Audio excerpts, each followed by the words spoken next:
Good afternoon, my Real News Media TV family. Welcome back to the channel for another news update for November 25, 2023. And in the news this afternoon, a taxi operator killed in Hanover identified. The victim in the fatal shooting incident in Green Island, Hanover on Friday afternoon has been identified. He is Adrian Anglin, otherwise called Fuzzy. Anglin, who is more than 30 years old, was a taxi operator of a Salt Spring District address. Reports are that around 4:30 p.m., Anglin was at a taxi stand in the square of Green Island when he was shot. A second individual was injured in the incident and rushed to the hospital for treatment. When the news visited the scene, family members and friends were distraught and reluctant to speak. However, they shared that the beloved taxi operator, who transports mostly primary school students to and from school, would be missed. When the children wake up tomorrow morning and hear that Fuzzy passed away, all the kids are going to cry because it's their driver, a brother of Fuzzy told the news team. Anglin, who leaves behind 2 children, has been described as a vibesy individual who takes his job seriously. The killing of Anglin comes a day after the parish was placed under state of public emergency. Between January and October 28, the parish recorded a 56.4% increase in murders when compared to the previous year.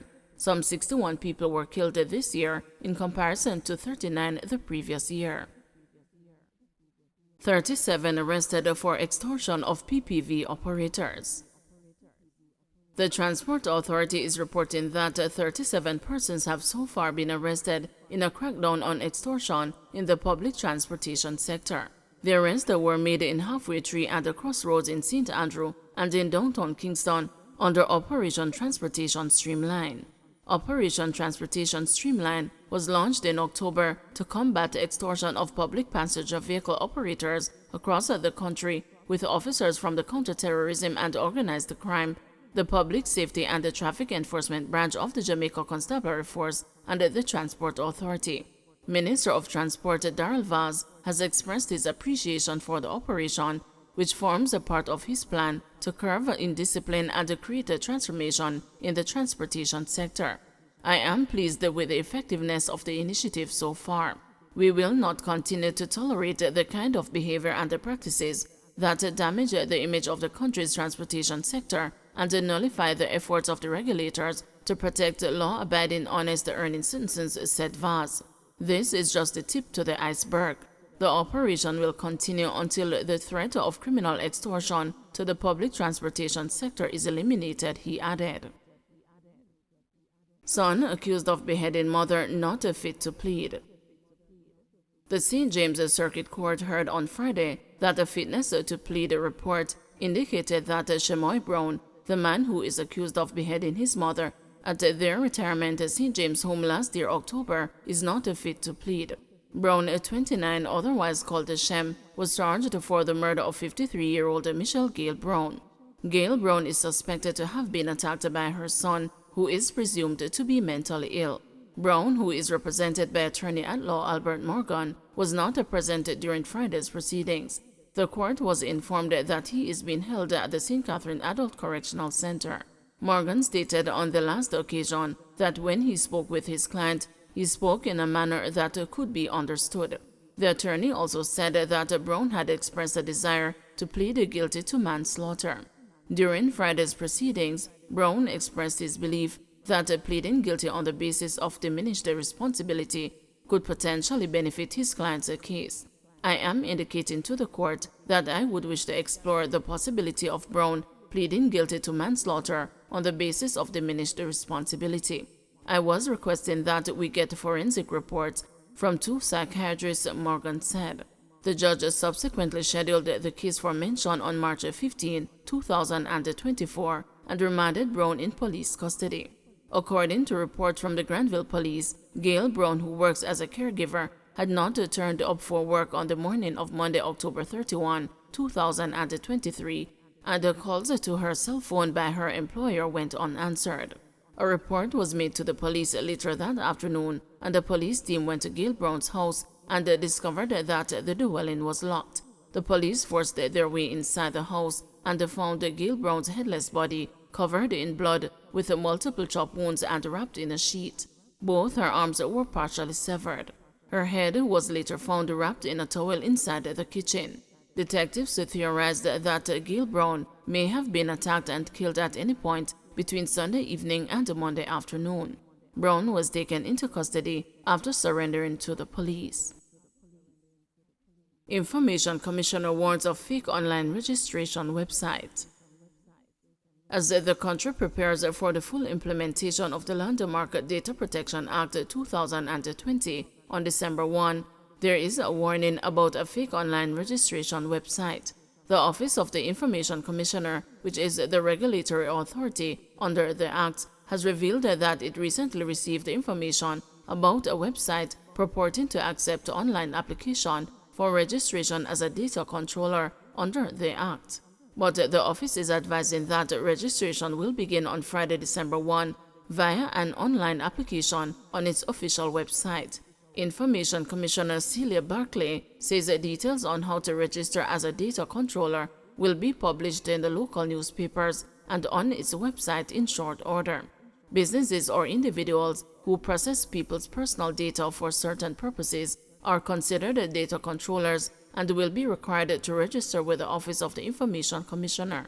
People also have to look out for any possibility of fraudulent links or communications that may represent themselves to be from the office. If it is that you are not certain whether a post or email or website or any communication for that matter is connected to the OIC, then you can contact us by phone 920-4090 or by email info@oic.gov.jm in order to verify. Rural civil servants want to benefit from JUTC fare reduction, says Mitchell. Mayor of Mandeville, Donovan Mitchell, is calling for equity following the announcement of the planned temporary reduction in Jamaica Urban Transit Company fares. Mr. Mitchell says while he welcomes the reduction, consideration must also be given to civil servants and others in rural areas who do not enjoy the benefits of using the JUTC. At the risk of getting myself in trouble, I ask a question, or somebody asks me a question. What about those persons who live in the country who have to take taxis and other buses or other means of transportation? Are there any subsidies for them? Because just recently the fares have been increased, and as civil servants, I have no problems, in them decreasing the fares or making it better for the people who have to take those buses. But remember, it cannot be partial. Everyone deserves the chance because we are all getting the same amount of money, right? The mayor was speaking at the Jamaica Civil Service Association Long Service Awards ceremony in Mandeville on Thursday. Among other things, the Jamaica Civil Service Association has been calling for improved working conditions and the reinstatement of a number of traveling benefits. The government has said the temporary reduction in JUTC fares will offset inflation and is also a response to public outcry following the recent fare increase for bus and taxi operators. Ministry of Labor and Social Security warns against the overseas employment scams.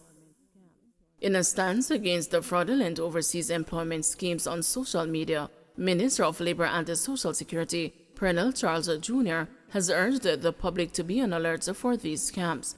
The ministry said it is deeply concerned about the proliferation of deceptive advertisements promising lucrative overseas job opportunities.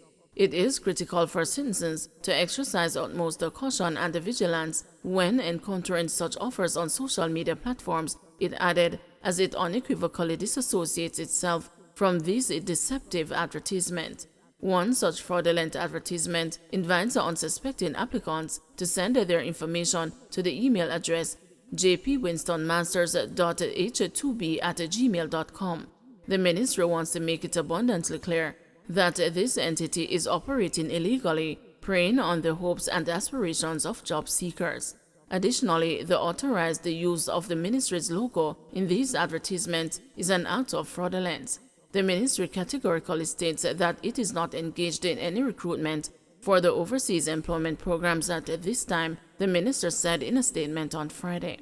At the same time, the ministry is urging the public to visit their official website at www.njsc.gov.jm mlss.gov.jm for a list of licensed employment agencies authorized to facilitate overseas job placements. For further information or to report suspicious advertisements, the Ministry's Employment Agencies Unit can be reached at 876-922-9500.